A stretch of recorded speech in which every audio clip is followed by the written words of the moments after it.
Cool. Episode 12, all things boxing. We've been away for a very long time. I don't even know how long. As you can see, we've had a change of studio. Want to shout out Ramel from the Combat Kings and the Combat Kings in general for hosting us. We'll probably be in this studio going forward. So thank them guys for that. Introducing myself, Ellis Zorro, currently 16-0 WBO European champion. And my co-host Josh. So let's get straight into it. A lot's been happening in boxing. Two fights we want to talk about today. Dan Aziz and Joshua Buatsi, which is, I believe, a final eliminator. I should have checked that. But it's a big domestic fight that we want to talk about in the light heavyweight division. But what just happened the last weekend, Errol Spence and Terrance Crawford. So let's get into it. What was your thoughts going into the fight? Unpack it for me. I wanted Errol to win. I thought Crawford would win. Like, as it got closer, I thought Crawford's got it. But I wasn't expecting it, and I don't think anyone expected it really to be as one-sided as it was. I think there was a number of reasons why the fight played out the way it did. One of them, obviously, is that Crawford is an amazing talent. Probably the best boxer on the planet at the moment. And he got a chance to prove that. But yeah, I mean, Errol didn't look himself in my estimation. I don't know if Errol looking himself would have changed the outcome. Yeah. I think Crawford was that good. But yeah, man, it was a good fight. It was a good spectacle. It's good that they got it on finally. And it was good to see finally two of the best boxers on the planet step in the ring willingly, you know? Yeah, no, I think going into that fight, I think Errol was 28-0 and Terrance Crawford was 39-0. So we don't really see them kind of matchups often. And I think it's good for the sport that them kind of matches are being made. And hopefully Errol can bounce back, because that will show guys that whether you're undefeated or not, you taking an L doesn't necessarily mean that you can't bounce back. When you say that you wanted Errol to win, why did you want Errol to win going into it? I just think it's a fighter that, as you know, like, I've followed, you know. I like Terrance Crawford a lot as well, but I just think Errol Spence fundamentally, he's a good fundamental boxer to watch. Even though he's southpaw, his fundamentals are almost perfect, you know. And to see him get dismantled like that is testament to Terrance Crawford, because he's dismantled someone who is very skillfully, very tight, and we don't often see him, other than like the Sean Porter fight, we don't often see him like over extensive rounds in trouble like that. Maybe not in trouble, but you know what I mean. Well, he was in trouble that night, but I know against Sean Porter stuck it on him as he does everyone. But go on. But yeah, I mean, Errol for me is like, again, like he's a boxer that all young boxers should be looking at. Stylistically, yeah. His intensity, his work rate, always in shape. He's managed to stay at 147 for a long time as well, being as big as he is. When you say his like intensity, like, I'm an Errol Spence fan, I guess, as a boxer myself, just because, like you say, like, when I look at Errol, there's like a lot I can learn from him. Even though he's southpaw, it's like he's one of the most fundamental boxers on the planet at the moment.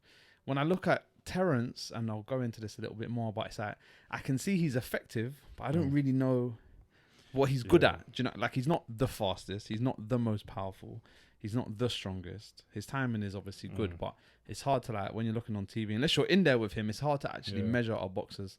You know, timing, his counter punching is good, but that's why I favoured Errol. Going back to your point about the work rate, I just felt like unless Terrance knocks him out, Errol's gonna like outwork him. But took it away. Took everything away from him. It did. He did. He made him look like an average. And I remember I messaged you on the night. He looks very average. It looked like two different class of fighters. But that said, if you look from the outset, Errol had, and I'm not making excuses for him, because like I said, the best Errol Spence I don't think would have changed the outcome. But if you look going into it, he had that life-changing accident in 2020 or 2021. He was out of the ring for 2 years. He came back against Ugas, which wasn't a warm-up fight. Let's have this debate, me and you. So I'll be on one side, you be on the other side. So he had the car crash. Then he come back and he fought Danny Garcia. Oh, No warm up. So he's had Danny Garcia. Okay, it was Danny Garcia. And he shut him out. And he shut him out quite. He didn't like knock him out, stop him, but he shut him out just as bad as Terrance shut Errol out. And then he fought Ugas, which was a little bit more competitive, but it was the same old Errol. So going into this fight, I think it's a little bit unfair now that we even talk about the car crash. Yeah, no, I hear that. Do you know what I'm trying to say? I hear that. Because I feel like that does slightly like take away a little bit from Crawford. But like I said, I don't think it would have changed the outcome. Like I said, I think Crawford goes up to 154 and beats everyone. And do you know what I mean? Like the timing thing. I mean, we saw. Was it Joe Joyce against Zhang? No, not Zhang. Parker when he fought Okay, Parker. yeah. His time. Joe Joyce is very slow, but his timing made him look. Like he was faster than he was. And when you're fast, when you're fast and you got that timing, like that world level timing, you just. It's like Virgil Hunter said in that interview, like it's slow motion to him. He sees everything in slow motion. So I don't think. What I'm saying is, I don't think Errol not being at his best would have changed the outcome. But I don't think he was at his best. What do you? I know you might not know off the top of your head, but like, what do you think was Errol at his best? Because for me, I think it's just like, I saw that fight against Danny Garcia. Fresh off the car crash, and I was like, raw. That's one of the best performances I've seen. Like, bear in mind, Danny Garcia, not a champion at 147, but a champion at 140. So can't say he's in his absolute prime, but he's at the top. Like, do you know what I'm trying to say? At that time. So I don't know. Again, it's hard because it's like hard I said, because Crawford Terrance took a lot away from him. I feel like we should just, and the boxing community should just give him those props, if that makes sense, and not necessarily like. That's my opinion, and I'm a Spence fan kind of thing. But yeah, people have been saying that in the ring walk he looked a bit, you know. The weight, you see the weight thing. A lot of people talk about the weight drain thing. I actually thought Terrance looked more weight drained than Errol did going into it. Maybe in his face, but to be fair, when I saw Errol get hit with a jab, and even in the second round when he got dropped and he got up, this is the second round, and it wasn't a heavy knockdown. It was a good shot, but it was a little bit of a balance shot as well. It's like flipping. What am I saying? I just felt he didn't look like. I don't know. He didn't look strong. Errol, he didn't look strong in himself, if that makes sense. Like, very early in the fight, like his punches didn't have the same kind of pop or snap, regardless of who's in front of him. So maybe a little bit, but again, like. No excuses. I'm sure he's been weight drained at other fights and he's happened to pull through. You know, he said in the Kell Brook fight, when he come over to Sheffield, his diet wasn't great since for the last 2 weeks he was in England, and he felt a little bit weight drained there. He wasn't as sharp, but he dug down and did what champions need to do, and he got the victory. But obviously against an opponent like Terrance, it wasn't working. Do you, like, before I move on to the rematch, like, there was things on social media floating about like a prime Terrance, or let's just say that Terrance versus a prime Floyd at 147. What do you think? I don't know, man, because they always said that you put.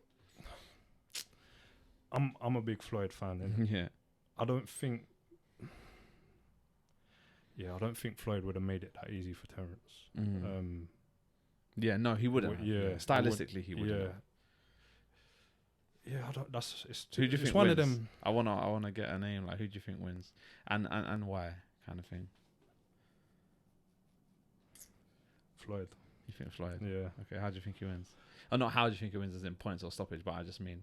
I just think Floyd's defense was too. It was too tight. It was too tight. Unless you were gonna rush him. Yeah. Like we see with like Cotto and these kind of guys. Like, I just think his defense was too tight, and he would have been a fencing match, and he would have outpointed him. Yeah, but very close. No, I can run with that. I can run with that argument. I feel like, and I've not watched boxing when I not watched Sugar Ray Robinson, them kind of thing, but I've watched that YouTube, everything after that. I don't feel like I've seen a better performance considering what was what. I don't think I've seen a better performance. Like some that jump out maybe like Buster Douglas, Mike Tyson, but like factually there was a lot going on with Tyson where everybody knows thing. Then you got, I think, George Foreman and Ali. But again, with George Foreman, it's like he was only ever a puncher, if that makes sense. Like, and everyone knew if there's anyone who can survive and take him late and box will do well. But I feel like with Errol, he's never shown like any, like he's given away rounds against other world champions, but he's never really shown any weakness. You don't look at him and think, okay, if someone can move their feet, if someone can out, do you know what I mean? Like he covers every base kind of well. So, and after Ugas, Danny Garcia, Mikey Garcia, Sean Porter, Kell Brook, you know, it's like he's been fighting world champions for the last 5 years. But do you think there's an element of like, and this might sound like I'm saying it in hindsight, but do you think there's an element? We all know Errol Spence is one of the best boxers in the world, but he's not like, and never has been like that good. You know, because if you look at who have been in the welterweight division, all like Furman, Porter, Danny Garcia, champions. Yeah. But all of them, like you put them in other eras. But maybe Sean Porter is the only one that you could drag through different eras and you would do. I hear what you're saying, but I think that, let me bring up this point because I think we've spoken about this off camera before. Say like with AJ, you had Eddie Hearn before. AJ lost to Ruiz. He was in that kind of bracket. He's unified, but he's not. But he's not undisputed. But he's unified, and he's beat all the champions at the minute. But you wouldn't put him in the early 80s or late 80s, early 90s. But I'm saying with Errol, like I feel like personally he could have been in that era with the other great welterweights. He could have been around with Floyd. He could have been around with Shane Mosley, Oscar De La Hoya. You know, the Leonards. I feel like he could have been, he might not have been thing, but the very fact that he's pound for pound at the moment, there was argument that he was at number 1, number 2 with Usyk and Canelo. So I'm saying I've not seen a fighter, I've not seen someone take apart a pound for pound fighter like that. Me and Denzel had this argument yesterday. When Floyd beat De La Hoya was getting old. Like Mosley was been old. Pacquiao had been knocked out a couple of times, already past it. Marquez wasn't a natural one. I think it was 147 before that. But a good fighter. But again, like none of them guys were like pound for pound number 1 or number 2. But Floyd was though. Floyd was. Floyd was. This is what I'm saying. You can only compare, and it's like an impossible thing. Yeah, no, of course. But we're talking about the achievement of, like, which is a bigger achievement, if that makes sense. Like, in terms of like Terrance's achievement of beating Errol now. Oh yeah. No, I'm trying to find. Has there been a better performance in boxing? Yeah, I don't. You could argue like just because of the circumstances, Usyk versus Joshua. You could argue he's a small, like he's not a massive cruiserweight. He's come up, and you could argue, but maybe AJ's not all that anyway. And not even that he's not all that, but like Errol is more. Yeah, do you know what I mean? Like no one is saying. Some people still say with AJ, oh, he's a novice in the pros, or he's learning on the job and all this stuff. No one's saying that about Errol. Do you know what I mean? Errol was talking about going up to 154 and doing the undisputed thing. Yeah. Do you know what I'm trying to say? So I'm just saying it shows. Was in that bracket, it shows how good Errol was. And I don't know if I've seen a performance like that. I've never seen a fighter who's pound for pound, arguably top 5, be dominated like that. I don't know we don't get them fights, do we? Yeah. Well, this is what I'm saying. Yeah. This is what I'm saying. So no, but I think just one of the best performances I've ever seen. You completely dismantled him, man. And like I said, I wasn't expecting it to be like that. Do you feel like, so there's a rematch clause for it to happen, possibly at 154? Do you want to see it? Do you think anything would be different? Like, yeah, I've got a thing about rematches. When the fight's been won in that nature, I prefer to see Terrance go and attack the 154 division. Right. I don't know what moving up to 154 does to the outcome of the fight. I don't think it changes it. At the same time, I get why they would do it because they both want to go up. Yeah, no, but I get why they would rematch in general. Yeah, do you feel like it would just go the same way? Yeah, he'll get beat worse, or it remains to be seen whether the weight was really affecting Errol that much. It might make it a bit closer. or less of a beatdown. But yeah, I think Terrance Crawford's timing, the counter punching, like it's the counter punching was mad. Man. I feel like if they do on the rematch, I feel like Errol, if he was a bit weight drained, his punch resistance is gonna be like a bit better at 154.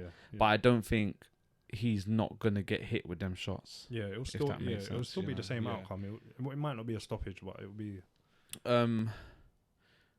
Who do you want to see Terrance fight then if he does go 154? Do you want him to go straight into the undisputed? He's 35. 36, turning in it. Yeah, I'd go for Charlo, man. Straight away. Yeah, I'll just go for Charlo. Do you think that's a big fight for him as well? What do you think about Charlo?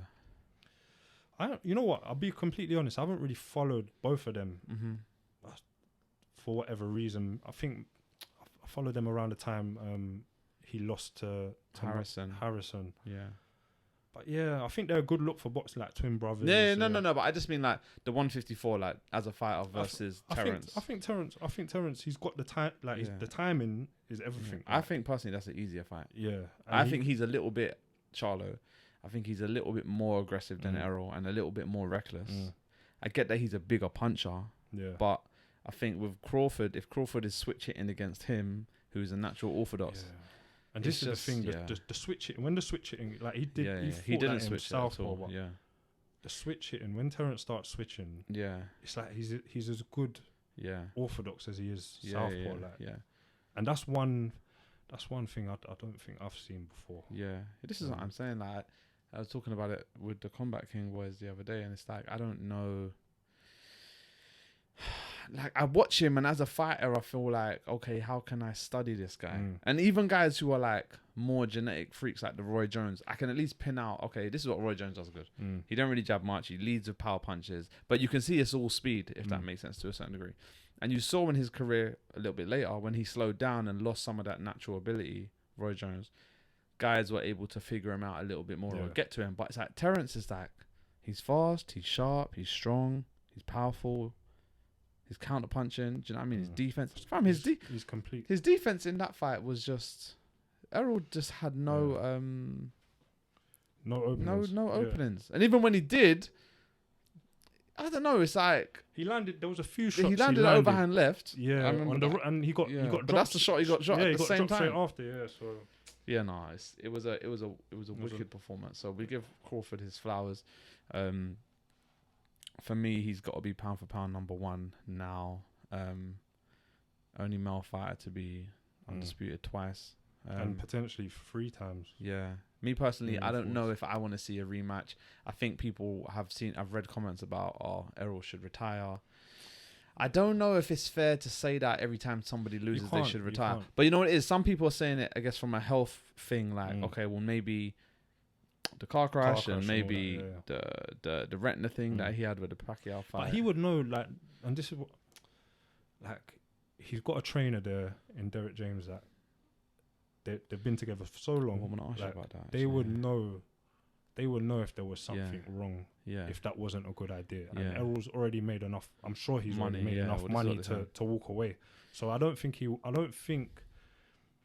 the car crash might not be that detrimental to his health in terms of like it's more of a risk now he's in like, still fighting. But yeah, I don't think you can't tell a man to retire, especially when he's been calling about he's been talking about the 154 for time now. Let him move up, let him have a little warm up fight and see what on, and then you never know, like he could win another world title. Yeah, 2 things. One thing you mentioned about Derek James, Antonio Tarver, you know who that is, right? He came out in an interview with Radio Raheem and he was just like, how are they giving Derek James Trainer of the Year when this is just happening? Errol showed no defense, yada yada yada.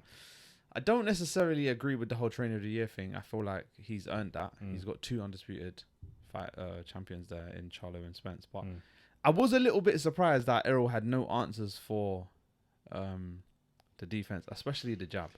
Some of the other shots were a little bit maybe unorthodox or whatever, but it's like he was eating the jab for like 9 rounds.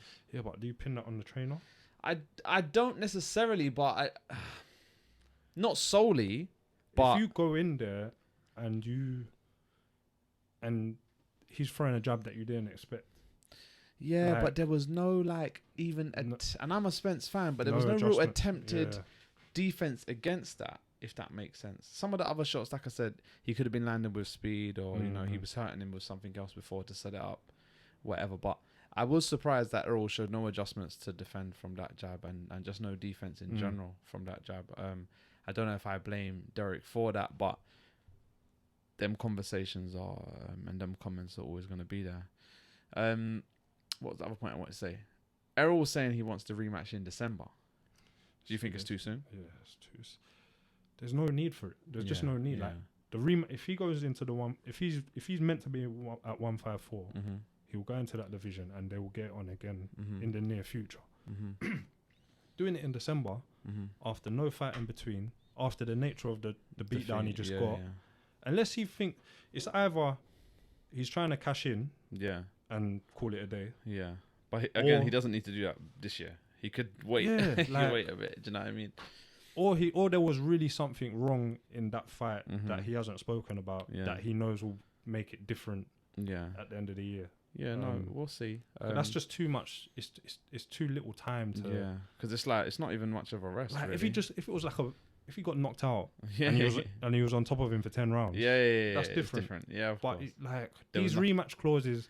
I think sometimes they're abused a little bit. And there shouldn't be a scenario where you're getting a beat. Usyk AJ was another one. There was at least with AJ there was an argument that he could have stuck it on him a little bit more. Changed the way he tried to do it. You know. But, and even I thought in that scenario, like he might. But there's just nothing that's gonna change, man. It's just too soon, and that's potentially career. That will damage his career. If he gets another beatdown like end of the year.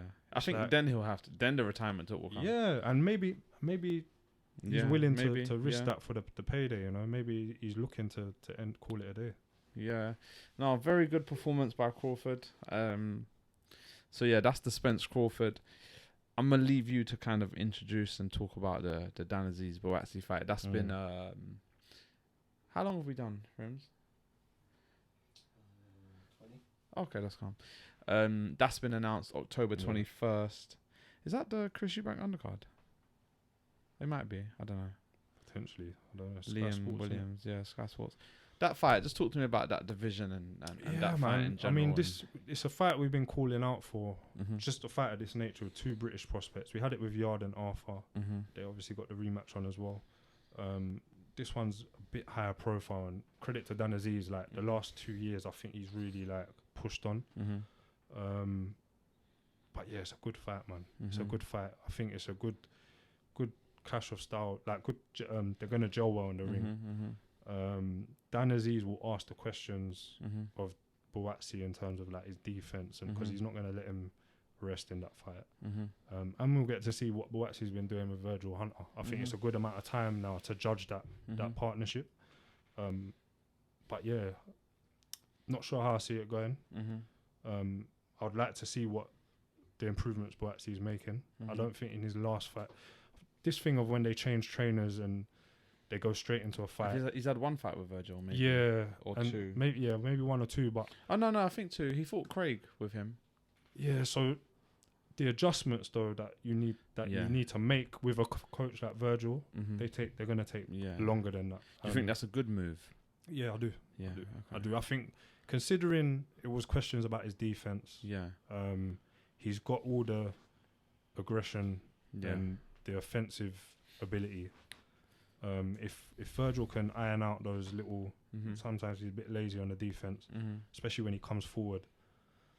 He might turn out to be the fighter that we were kind of expecting him to be. I think it's hard for these Olympians when they come into the sport and they're on this steep trajectory, and they're not. I feel like, I don't know, why wasn't he with Virgil a lot earlier than this? Virgil had Andre Ward, one of the greatest light heavyweights of all time. And I think Boatsy is quite a fan of that. Andre Ward. It's a partnership that could have worked from early doors. So I feel like he's wasted a bit of time there. But it'd be good to see. I think if he can get his defense right, I think Boatsy beats Aziz. Just before you move on to the Aziz thing, I think the only problem with that link up, if there is one, nothing there's no negatives about going to a coach to have a better defense, who's a defensive coach. But I think you don't want Boatsy to become like a defensive fighter because he's naturally very like aggressive, if that makes sense. Yeah, but we see with Ward though. Yeah, we see with Ward. Yeah, like, but Ward is a counter puncher. Like, I don't like, he's a little bit. Yeah, I don't know, but I don't know if I can compare the two because Boatsy is a lot more aggressive, a lot more of a finisher. Not comparing them, but I feel like if he allowed Ward to do what Ward did at times, he won't take that too much away from Boatsy because that's what Boatsy is good at. No, for sure. Okay, talk to me about Aziz and his. I want you to actually let's like unpack a little bit Boatsy's, I guess, journey. I don't know all the facts. I know he went to the 2016 Olympics, bronze medal, one of the best performances from a GB fighter in that Olympics, even though he didn't get the gold. Turned pro, was with AJ, right? 258 management with Matchroom. If anything, I felt like he would have been the one, if I'm honest, out of all that, including Anthony Yard, to kind of push on. But it just didn't really happen that quickly. He didn't win he's done everything. Like, he's won the British, he's won another belt, I believe. But I don't know. It just didn't really kind of get going for him. He beat Liam Conroy. Who else has he beat domestically? Craig Richards. But I felt like he would have been the one to fight Yard, fight Richards, fight all these domestic guys and kind of beat them, if that makes sense. But for some reason or another, I don't know why it hasn't really happened. And he's done everything asked of him. If I'm being honest, like he's always kind of performed well. There's maybe like one or two fights where he's slipped up a bit, but he's undefeated. He's doing what he's meant to do. He's beating those who are in front of him. But for some reason, considering the link up with Eddie and the big signing and the Olympics, it just hasn't maybe happened the way I guess he would have wanted it to. I did hear, I don't know the facts, but I did hear that he was offered a fight with Bivol, which he didn't take, and then he left and went to Sky. What do you think about that? Not even the Bivol fight, but just him moving from Matchroom to Sky. Like, I think obviously something was going on.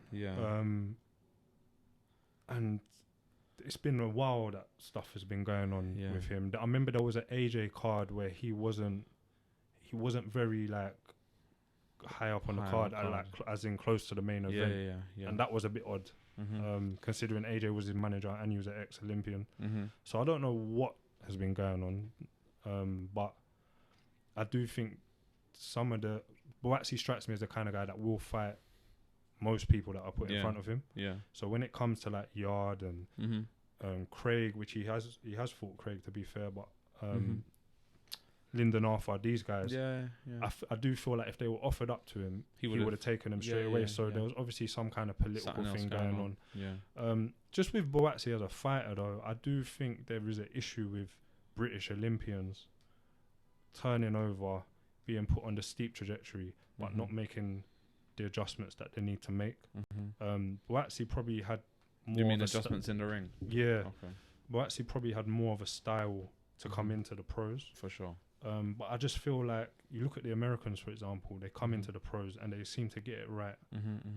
Yeah, more or less every time. Like, if you look at all the American world champions, a lot of them have been Olympic medalists as well. Whereas you look at our world champions, it's other than AJ, like this, heavyweight's a bit different. But it's a bit. Some are, some aren't. And I think going back to the coach thing, like he stayed with his amateur coach going into pros, and that might have been pure loyalty. It might have been where he was comfortable. But I feel like you got if you got access to a Virgil Hunt or whoever, you know, like you got to try and make something happen. Sort this out early. You know, when you have got the room and time to try things out, and you know, so I think he's probably been affected a little bit by that, a little bit by the politics. There's a few fights where he hasn't looked exhilarating, like he hasn't looked amazing. But again, it's not fair for us to expect that of him just because he went to Olympics and won. Because it's a different sport, almost, more or less. But it's a trend of what happens in this country with our top amateurs. And And you look at like Ben Whittaker, for example. He's gone straight to Sugar Hill. Hill. Almost instantly. And that there is like, that potentially could be the difference between him keeping up with the trajectory he's been put on and him doing what Boatsi's done, you know. But yeah, I mean, I'm glad that he's fought Craig. He's taking on Boatsi now.